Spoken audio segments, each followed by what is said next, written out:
तो पिछले एपिसोड में हमें पावर के पास्ट के बारे में बताया गया था कि फील्ड बनने के बाद वो जंगल में जानवरों को मारकर उनका खून पिया करती थी। ऐसे ही एक दिन उसे एक बिल्ली मिली जिससे पावर को लगाव हो गया, लेकिन बैड डेविल ने उसकी बिल्ली को किडनैप कर लिया और बदले में पावर से एक इंसान लाने को कहा। पावर बिना देर किए शहर की तरफ भागने लगती है और रास्ते में सोचती है कि एक मामूली बिल्ली के लिए वो इतना परेशान क्यों हो रही है। शायद इसीलिए कि उसे खून पसंद है और गर्म खून से उसे खुशी मिलती है। इसके बाद अपनी बिल्ली को बचाने के लिए पावर डेंजी को बैड डेविल के पास ले जाती है, लेकिन वो डेविल पावर और उसकी बिल्ली दोनों को खा लेता है। अब पावर की आंख खुलती है तो वो और उसकी बिल्ली सही सलामत थे और डेंजी ने उस डेविल को मार दिया था। पावर पूछती है कि डेंजी ने उसे क्यों बचाया, जबकि पावर ने तो उसे मारने की कोशिश की थी, जिस पर डेंजी पावर के ब्रेस्ट की तरफ इशारा करता है कि वो उसे छूना चाहता है। पावर को लगता है कि ये कितना मूर्खता भरा रीजन है, लेकिन क्योंकि उसकी बिल्ली सेफ है तो पावर डेंजी को इसकी परमिशन दे देती है। ये सुनकर डेंजी बहुत ज्यादा खुश हो जाता है, लेकिन इससे पहले वो कुछ कर पाता, अचानक ही एक धमाका होता है और डेंजी का एक हाथ कट कर नीचे गिर जाता है और तभी यहाँ एक लीच डेविल आ जाती है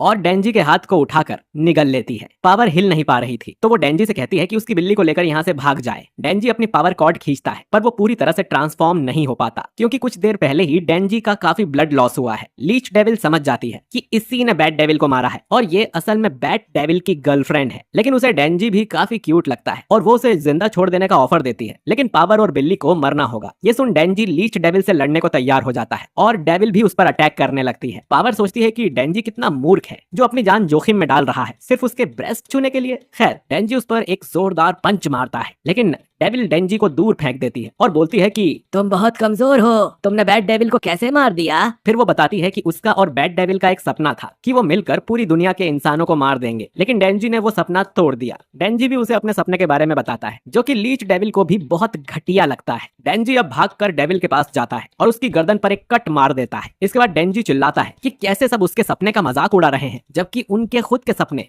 बदला लेना और बिल्ली को बचाना जैसे हैं। अब उन दोनों को एक ड्रीम बैटल करना चाहिए। अगर उसने डेविल को मार दिया मतलब डेविल का सपना कमजोर था। अब दोनों में जमकर लड़ाई होती है। डेंजी कई बार मार खाता है, लेकिन हर बार वो और ज्यादा पागल हो जाता है। आखिर में वो उसके गले को काटने के लिए जंप मारता है, लेकिन डेविल अपनी जीभ डेंजी के आर पार करके उसे पकड़ लेती है और वो डेंजी को खाने ही वाली थी कि यहाँ पर आकी आ जाता है और वो अपने हाथों से कुछ करता है और फिर अचानक ही वहाँ एक फॉक्स डेविल आकर लीच डेविल का सिर काट देता है। इसके बाद फॉक्स डेविल आकी से परमिशन लेता है कि क्या वो लीच डेविल के हेड को निगल सकता है, जिसके लिए आकी हाँ कर देता है। लीच डेविल की मौत हो जाती है और फिर फॉक्स डेविल भी धुएं में कहीं गायब हो जाता है। आकी के साथ कुछ नए डेविल हंटर्स भी थे जिन्हें वो अपने साथ सर्च और रेस्क्यू करने को बोलता है। कुछ देर बाद डेंजी की आंख हॉस्पिटल में खुलती है। आकी उसे बताता है कि उन्हें डेंजी का हाथ मिल गया था और उन्होंने उसे रीअटैच कर दिया है और क्योंकि डेंजी एक डेविल है तो वो जल्द ही ठीक हो जाएगा। डेंजी पूछता है वो फॉक्स डेविल कहाँ से आया था, जिस पर आकी एक्सप्लेन करता है कि कुछ डेविल हंटर्स डेविल्स के साथ कॉन्ट्रैक्ट करते हैं ताकि दूसरे डेविल्स से लड़ सकें। जैसे डेंजी ने पोचिता से कॉन्ट्रैक्ट किया था वैसे ही आकी ने फॉक्स डेविल के साथ कॉन्ट्रैक्ट किया है, लेकिन फॉक्स डेविल की पावर के बदले में आकी को उसे अपनी बॉडी का कोई पार्ट खाने के लिए देना पड़ता है और इस बार उसने अपने हाथ की स्किन दी है। लेकिन डेविल हो या फील्ड, उसका मकसद सिर्फ इंसानों को मारना है। डेंजी बोलता है कि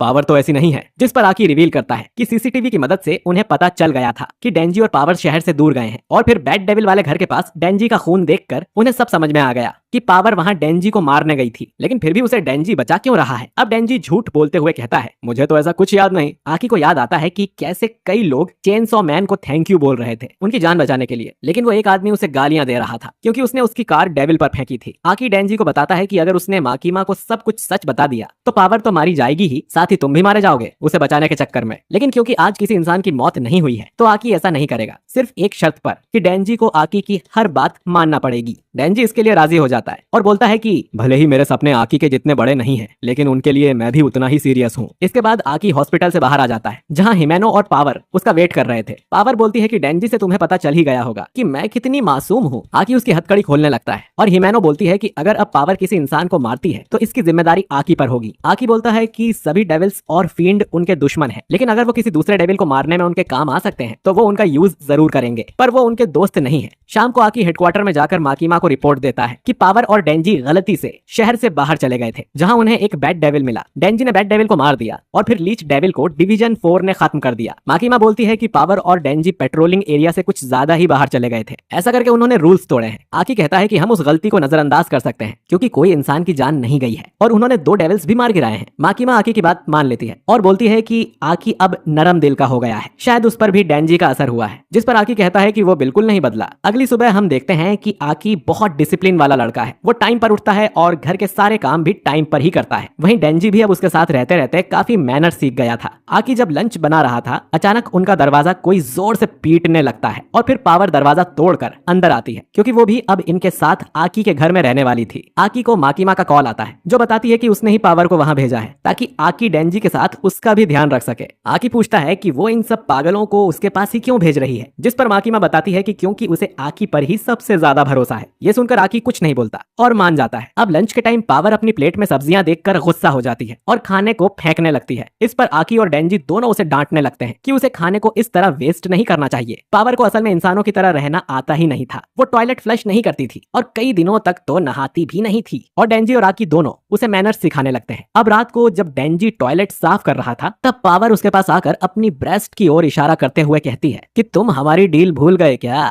तुम अब अपना ड्रीम पूरा कर सकते हो। फिर पावर अंदर आकर बैठ जाती है। ये सुनकर डेंजी के पसीने छूटने लगते हैं। पावर कहती है कि तुम इन्हें सिर्फ 3 बार ही दबा सकते हो। पहला मेरी बिल्ली को बचाने के लिए, दूसरा डेविल को मारने के लिए और तीसरा मुझे आकी से बचाने के लिए। शुरू में तो उसने झूठ में ही डेंजी को प्रॉमिस किया था, लेकिन डेंजी की मेहनत देखकर पावर इसके लिए मान गई है। वो डेंजी से कहती है कि अब देर किस बात की है, आगे बढ़ो। डेंजी अब बहुत ज्यादा एक्साइटेड हो जाता है और मन में सोचता है कि ये तो एक एंजल है। और ये एपिसोड यहीं पर खत्म हो जाता है।